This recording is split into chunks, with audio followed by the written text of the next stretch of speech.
Hey guys, in this video I'll show you how to create a network diagram in Draw.io, just like this one right here.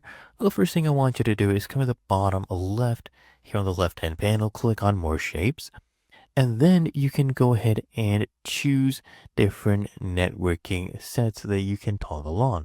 So we have shapes for Alibaba Cloud, we have Cisco. To get them, all you need to do is click on this checkbox. When you see this check mark, you can click here on apply. So you can get some from Citrix. Let's go get some from IBM. There's also options right here for network icons 2025, even 2018. So you just toggle it on and then you just click on apply. Now, when you come to the left hand panel, you'll see a lot of different shapes. So we have Cisco buildings, right? We have Network 2025, and all you need to do is just bring in a shape right here. So let's say, for example, we'll do one down here. We'll bring in this shape, can resize it as you please, and you can get in another icon. Let's say this one right here. And to connect them, you can use lines.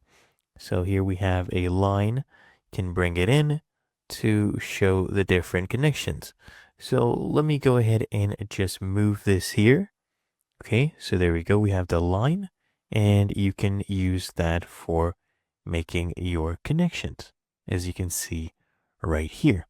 Okay, and then you can go ahead and also click here on arrange, can click on insert, and then if you click on template, and you click on network, you get different templates that you can go ahead and use.